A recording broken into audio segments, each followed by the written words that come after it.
Well, China is rolling back its pandemic lockdown measures after massive protest against its COVID-0 policy in major cities like Beijing, Shanghai, and Wuhan. China Vice Premier Sun Chunlan, who is leading the country's COVID response, said China is, quote, facing a new situation and a new task in the fight against the coronavirus. She cited the lower pathogenicity of the Omicron variant. I'm glad I got that word right.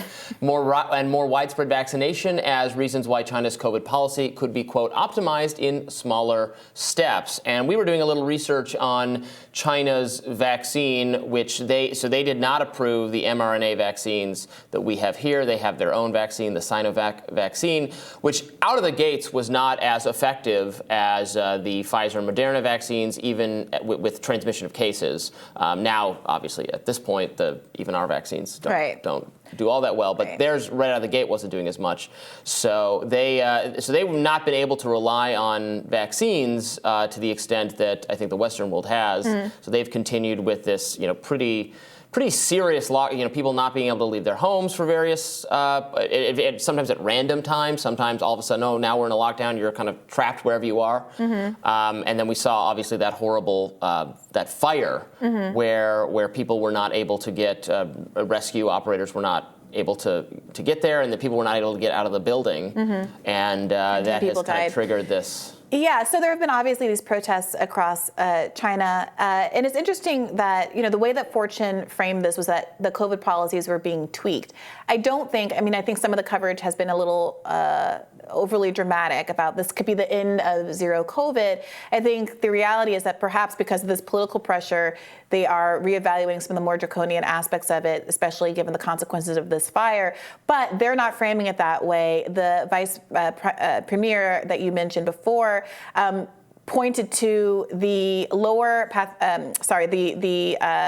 the fact that the vaccines are not as effective against spread in this case, and said that we're going to focus on getting the elderly vaccinated. So they have a 90% vaccination rate overall, but only 69% of those over 60 have been vaccinated. And they say, we're facing a new situation and new tasks, and there's going to be optimized small steps to changing what they're doing. So I don't think this is going to be a full-scale shift away. That's so interesting that they have a high rate of vaccination, but not among the elderly. Yeah, I'm not sure. Not sure.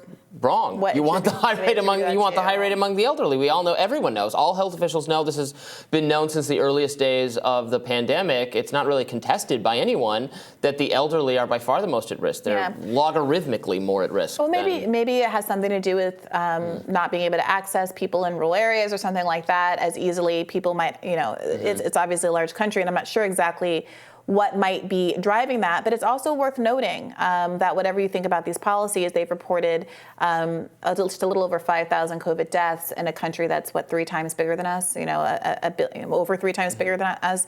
So we don't know if their numbers are. No, but we've reported a million deaths. So even if there's orders of magnitude off, 5 times, 10 times, 100 times more than what they're reporting, it's still dramatically lower than we've experienced here. And at a certain point, you would expect there to be millions of, I don't mean to be too gruesome, but dead bodies to be accounted for. If their numbers were keeping pace with what American numbers were, they would have 4 million dead or something like that unaccounted for, which is just a small city in China, but still an awful lot of people. So there is something to be said for the techniques that are being utilized here. And I wonder what you think of this. I mean, there's an argument that says China is an authoritarian country. If in an authoritarian country where they can enact whatever policy they want, kind of regardless of what the people want, and we kind of understand what tends to drive these decisions, at least in the United States, in terms of protecting capital, advancing the business interests of the country, the economic interests of the company, does it say something to you about what the Chinese might know about the long-term effects of COVID, or what they might expect about the long-term effects of COVID if they're willing to hurt and constrain their economy in this way for such a long time? Is this basically evidence that they have a longer economic trajectory that they're looking at here, and they're making a decision for longer-term gains as opposed to the United States, where we're caught up in more short-term political cycles because it is more democratic? No, I wouldn't give them that much credit. I mean, if their state capacity is so impressive, that's the argument for China. They have a system of highly centralized control around a few specific, supposedly very competent individuals like Xi Jinping, but then why would they not? If they can compel people to do, they can compel people to do things. They should have compelled people to get they should have gotten elderly people vaccinated. They should have visited people at their homes and vaccinated them. But it seems to me that would. We don't know anything about that strategy, and it seems odd to me to say they did a bad job not getting elderly people vaccinated when they relied on testing and quarantine, and their elderly people aren't dying. So it's a different strategy, but I wouldn't argue that. People are burning alive in their homes. I mean, they could have done. Well, all due respect, it's horribly tragic that 10 people died alone in their homes. It's equally tragic that over 1 million Americans have died, and many of those deaths were preventable because of our COVID policies. I'm saying they could have, in theory, so this does not speak well to their competence or their strategic thinking. In theory, they could have not done lockdowns. They could have put their kind of authoritarian efforts in toward vaccinating elderly populations, maybe with vaccines that actually work really well, instead of keeping everyone locked in suspended animation for years, which also wrecks the economy. Why wouldn't they do that? That would seem to just be strictly superior. Well, I don't know, but what they did do was superior to what we did, and when it comes to preventing COVID, that's not debatable.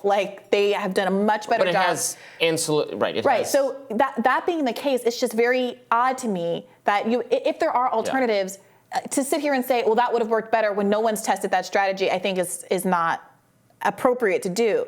But given that this is the strategy that they have deployed, given that they could, to your point, they could do anything at all, that doesn't scare you at all, because there are negative economic effects for the country, and the country has decided that despite that, they still want to take this approach. Do you think that they're just being irrational? Because that doesn't gel with me in my understanding of how the Chinese government operates. I don't see China as an irrational actor. They not irrational, but their leaders, like our leaders, like the leaders of Russia and Ukraine and Israel and France and England and Japan and Mexico and Canada, every country on earth can have a mix of government leaders who are smart and who make bad decisions based on getting bad advice. I mean, they're surrounded by yes men, et cetera. All governments eventually end up that way. So it's not that they're irrational. There's not something uniquely wrong about them, but it's weird to think that they're competent in some way that we're not. Oh, well, I definitely think they're competent. It's not just competence. It's a mixture of competence and not being beholden. They also caused this whole thing. Beholden to the same kinds of political short-term 4-year cycles that we see, where, look, we just talked about this in the context of the pending rail strike potentially, is that there's potential for people to vote for things that they know aren't going to pass and to express support for things performatively, and people vote for things that make their constituents happy so they get reelected in 4 years, even if it's going to be bad for the long-term health of the country. We see this with respect to the way that we handle the environmental crisis. China has much more investment in green energy and trying to get away from the things but all these deaths, the deaths in our country, the deaths all over the world can be laid at the feet of the Chinese government. I don't know.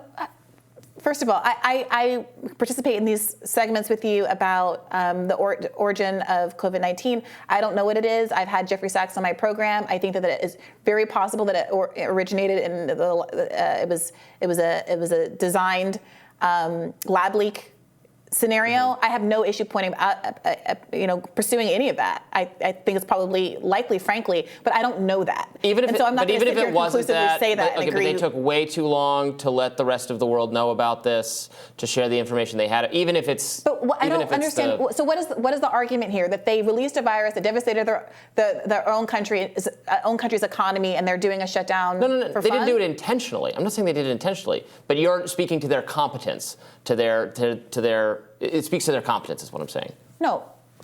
Having a mistake at a lab, where there was a lot of American investment, by the way, and oversight, but having a mistake at a lab where a virus leaks is not the same thing as having an administrative response to how to address the virus. And what I'm saying is China is self-immolating its own economy, and the argument seems to be that they're just silly. I'm not saying that you're saying this, but they're not silly. tone of the coverage is China's so like, whoa, what are they doing? They're just ruining everything and all their people are unhappy and this is all just so silly. You're a country where you can basically do whatever you want, and 2 years into this, they've still stuck to this policy, at least till now, where they're talking about tweaking it. So all I'm asking is whether or not there's any consideration at all about whether or not they have a different strategic understanding of what's going on here. And I'm just pushing back a little against, not coming from you, but generally speaking, the smugness that I hear people talk about what's going on in China. I'm not saying that the shutdown policies are the bargain that I would strike in terms of limiting freedom and restricting the virus, but it seems likely to me that there is a reason that they're doing it that isn't just because vibes. And maybe the reason is they want to have more control over their population and they're using this as an excuse to restrict people for other reasons. All of that could be true. But the idea that it's just, I don't understand why they're not doing it the way that we're doing it. When we've had a million plus people die, they've had 5,000 people die, and we don't know yet the effects of long COVID and how that's going to be a drain on our healthcare system. I don't know. I think the jury is still out on this one. I mean, but you're only able to do this with extreme, in a country with an extreme deprivation of political rights. Like, no other country on earth has come even close to doing this, right? Well, I will say some of the smaller island nations had strict quarantine policies and people respected them, and they don't have COVID. And it's not the same, obviously, with a very large. How do you mean? Well, you can go to, I think you can go to Australia. You can go to. No, but you can always go. I had a friend who was stranded in like the Bahamas at the beginning of COVID for like months. You can go, but when she landed, she had to quarantine for 2 weeks before she came out to the population. So there are, and obviously that doesn't work with every country. But that's all to say. I take your point. I'm just saying the jury's out on this one. All right, we'll have more Rising right after this. Stay with us.